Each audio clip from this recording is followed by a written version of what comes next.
रोटी का सपना। एक छोटे से गांव में दो भाई बहन रहते थे, राजू और उसकी छोटी बहन गुड़िया। दोनों बहुत गरीब थे। उनके माँ बाप अब इस दुनिया में नहीं थे। वो एक टूटी फूटी झोपड़ी में रहते थे।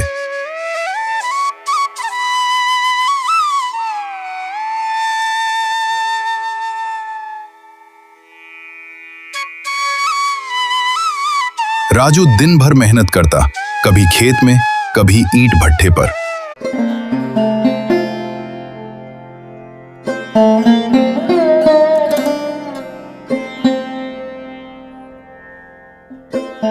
और गुड़िया घर पर रहती, छोटे छोटे काम करती और भाई का इंतजार करती। मुसीबतों की जिंदगी एक दिन तेज बारिश हो रही थी।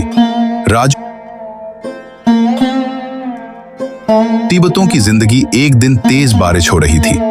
राजू पूरे दिन काम ढूंढता रहा, लेकिन कहीं काम नहीं मिला।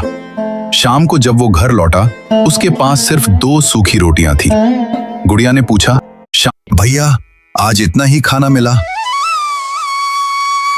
राजू मुस्कुराकर बोला, हाँ, लेकिन हम दोनों के लिए काफी है।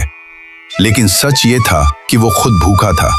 उसने दोनों रोटियां गुड़िया को दे दी। गुड़िया समझ गई। उसने एक रोटी वापस देते हुए कहा, भैया मैं भी बड़ी हो गई हूं, आधी आधी खाएंगे। दोनों ने आधी आधी रोटी खाई और भूखे ही सो गए। उम्मीद की किरण अगले दिन राजू शहर गया काम ढूंढने।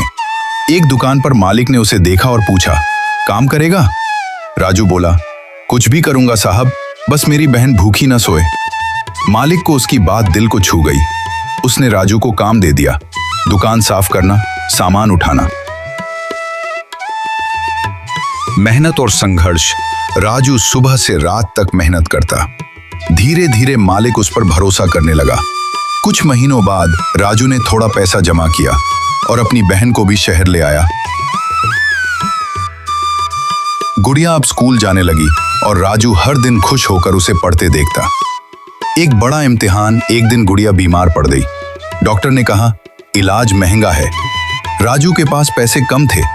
उसने अपनी सारी बचत लगा दी, फिर भी कम पड़ गए। तब उसने अपनी मेहनत से खरीदी हुई छोटी सी साइकिल भी बेच दी। सच्चे प्यार की जीत। मालिक को जब यह बात पता चली तो वो बहुत भावुक हो गया। उसने कहा, तू सिर्फ कामगार नहीं, मेरा बेटा जैसा है। मालिक ने गुड़िया का पूरा इलाज करवाया। कुछ दिनों बाद गुड़िया ठीक हो गई। सपना पूरा हुआ। साल बीत गए। राजू अब उसी दुकान का पार्टनर बन चुका था और गुड़िया पढ़ लिखकर डॉक्टर बन गई। एक दिन गुड़िया ने कहा, भैया अब कोई गरीब इलाज के बिना नहीं मरेगा।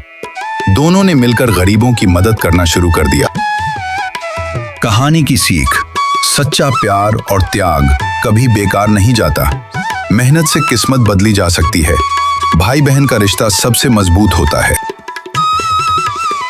तो दोस्तों, अगर आपको हमारी